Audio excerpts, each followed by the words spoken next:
Hello and welcome to the Unit 4 Section 7 video on graphing linear inequalities. So up to this point we have been graphing linear equations, which the solution is just a line. Well, now we are going to get into a solution set that is an entire part of a graph. So we're going to start by talking about what a linear inequality means. Well, it's going to relate two variables using an inequality symbol. So rather than having an equal sign, you'll have an inequality symbol. The graph is going to be a section of the coordinate plane. Now, a boundary line is a line that divides the coordinate plane into two sections. And those two sections are going to be your solutions and the part of the graph that's not your solution. It defines the end of the solution set to an inequality. So again, on one side of the line or the boundary line is your solutions, on the other side are parts of the coordinate plane that are not your solution. So how is it going to look when we draw and shade? So we're going to be using a solid line and a dashed line. We'll also be shading above or below the y-intercept. So if your slope-intercept, so we will be using slope-intercept form to do this. If your slope-intercept form, which is y equals mx plus b, if we have a greater than or equal to, then you're going to use a solid line and shave above the y-intercept. If it is y is less than or equal to mx plus b, then you're going to use a solid line and shade below. You'll shade above if it's greater than and use a dashed line. You'll use a dashed line and shade below if it's less than. So kind of the takeaway here is you're going to use a solid line if you have an equals to as part of your inequality. Greater than or equal to, less than or equal to. You're going to use a dashed line if it's greater than or less than with no equal to part. The other thing to remember, if it's greater than, you'll shade above. If it's less than, you'll shade below. Those are basically the takeaways in this table. So let's do some examples. We're going to sketch the graph and then we are going to determine what type of line we're going to use and all of that good stuff. So here we have no intercept, so we have an y-intercept of 0. Now we are going to plot some points here using our slope. So negative 2/3, that means we're going to go down 2 and to the right 3, down 2 to the right 3, or up 2 to the left 3, up 2 and to the left 3.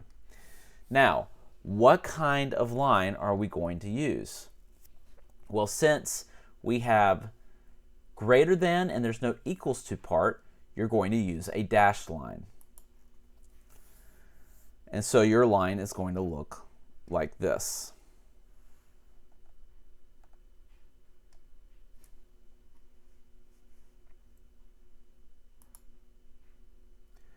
Now the other thing we have to do is shade.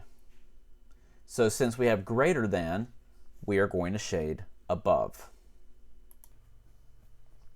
And so there it is shaded for you above that y-intercept value. So everything that's above on that side of the line gets shaded. All right, let's take a look at number 2. So for number 2, our y-intercept is negative 3. So we're going to plot negative 3 right here. Oops. So our y-intercept is negative 3. And our slope is 4. So we're going to rise 4, run 1. Rise 4, run 1. Okay? Now, since we have a less than or equals to, since there's an equals to part, we are going to be using a solid line. So let's change that out from dash to solid. And there's our solid line for this one. So now we have less than, so we look below the y-intercept, and we're going to be shading everything that is below the line, or it looks like on this side, the right side of this line, since the line is a little bit more vertical. So there we are with that part of the graph shaded. All right, let's move on to number 3. So for number 3, we have a y-intercept of -5. So we're going to plot that there. And we have a slope of -7/5. Well, we're going to have to go up 7. 1, 2, 3, 4, 5, 6, 7. And we'll have to go to the left 5. 1, 2, 3, 4, 5. Now for this one, we are going to need to use a dashed line because there's no equals to. So we'll plot our dashed line through here. Our dashed line. And then the other part is to figure out, do we shade above or below? Well, since we're less than, we're going to shade below the y-intercept, which is here. So we're going to be shading this portion of the graph. And that's that portion of the graph shaded for you, below the line. All right, for the next one, we have a y-intercept of -4. So that would be there. And we have a slope of 3, 4. So rise of 3, run of 4, 1, 2, 3, 4. And we are going to plot our line, which this time is going to be solid, through those 2 points. Now, we have less than, so that means we're going to shade below the line. And there's that part of the line graph for you. That part shaded. All right, let's head into the next example. We have y is greater than or equal to -5. Well, this we know if it was just an equals to, we would have a horizontal line because there is no slope. So since the slope is 0, we would have a line that just goes horizontally through y equals -5. So our line would go here. Oops.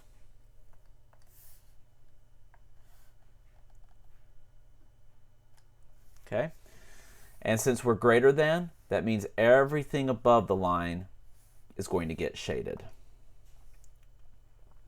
By the way, we're solid because we have the equals to. So solid line, we're going to shade above. And there, that one is shaded. All right, for the next one, we have x is greater than 1. Well, we know that when we have x is equal to something, it's going to be a vertical line. We have an undefined slope. So we are going to graph our vertical line at x equals 1. It's going to be dashed because there's no equals to. So let's make that a dashed line. And so your line's going to go there. Now, since we don't really have above or below here because it's the vertical line, just think about this logically. If x is greater than 1, it's going to be all the x's that are bigger than 1, which means everything to the right of the line.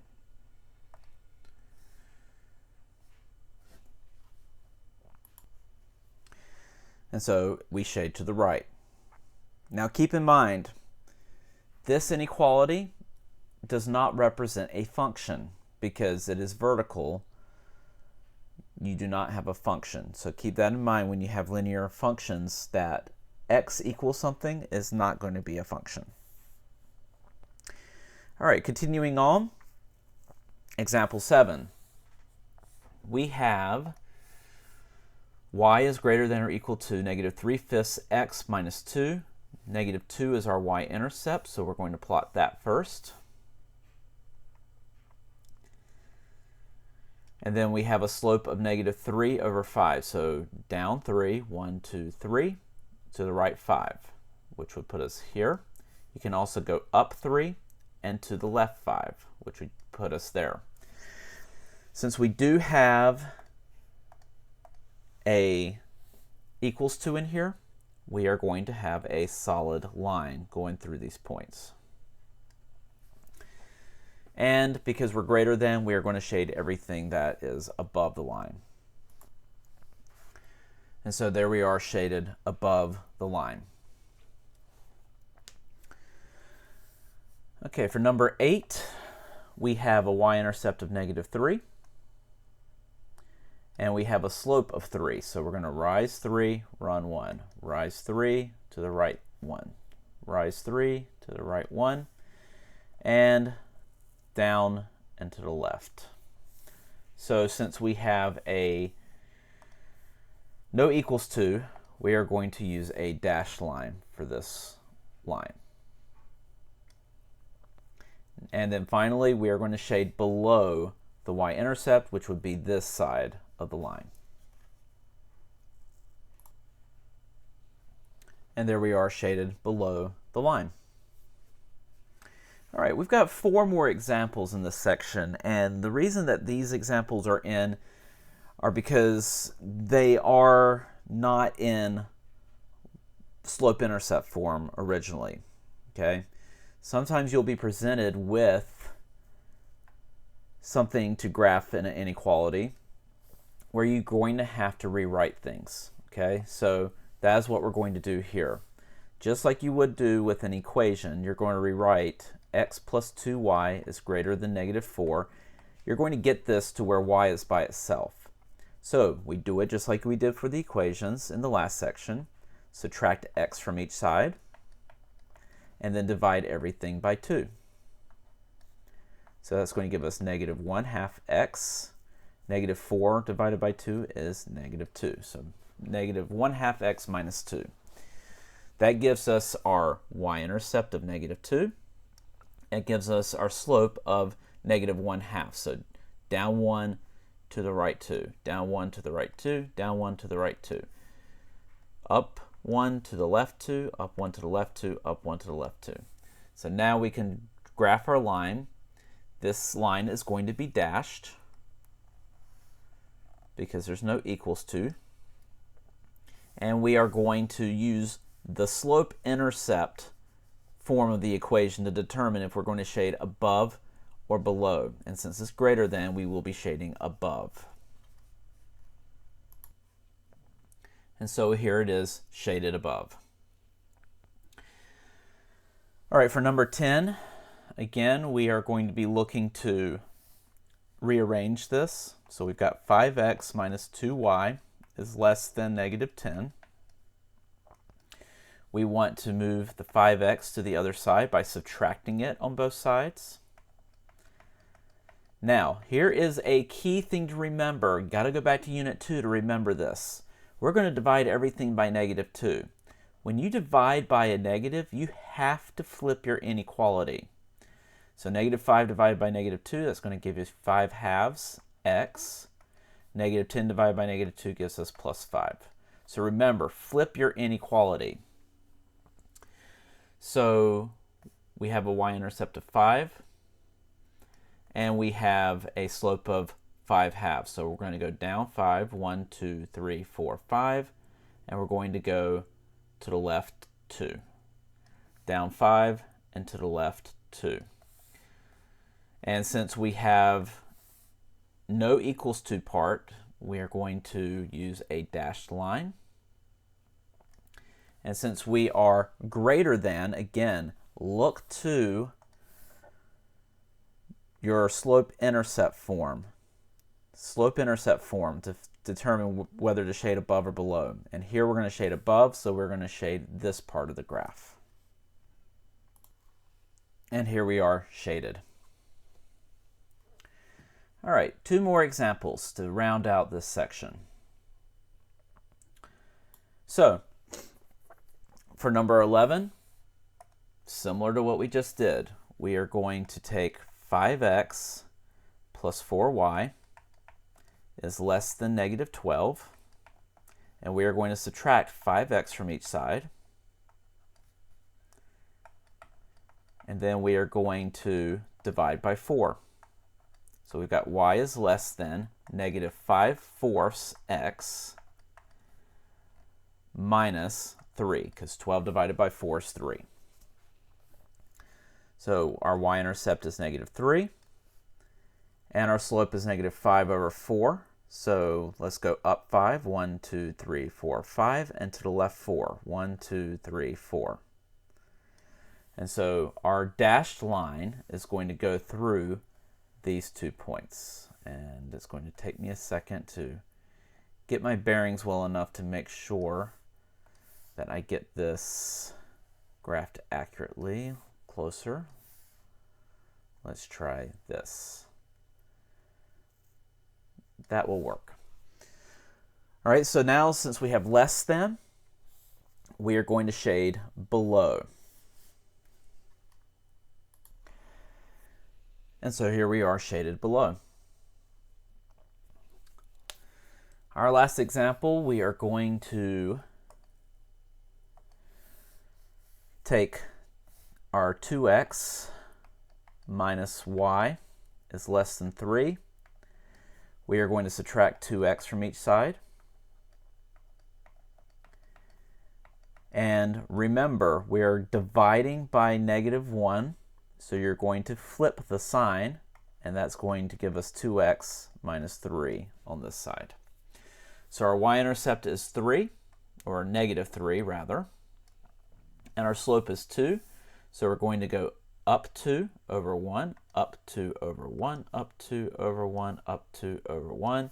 You can go down 2 and back 1, and again we have a dashed line because there's no equals to, and so our line will go right here. And because we are now greater than, we are going to shade everything on this side of the graph. And so here it is shaded. All right, so we've done plenty of examples on how to do graphing of linear inequalities. The real difference between an equation and an inequality is that with an inequality, you have to determine if the line is going to be dashed or solid, and you have to determine which side of the line you're going to be shading. Everything else works the same. Just remember, when you're doing your inequalities, like we did with a couple of these examples on this last page, if you're dividing or multiplying by a negative number on both sides, you must flip your inequality. That is going to be a key thing to remember as you do these.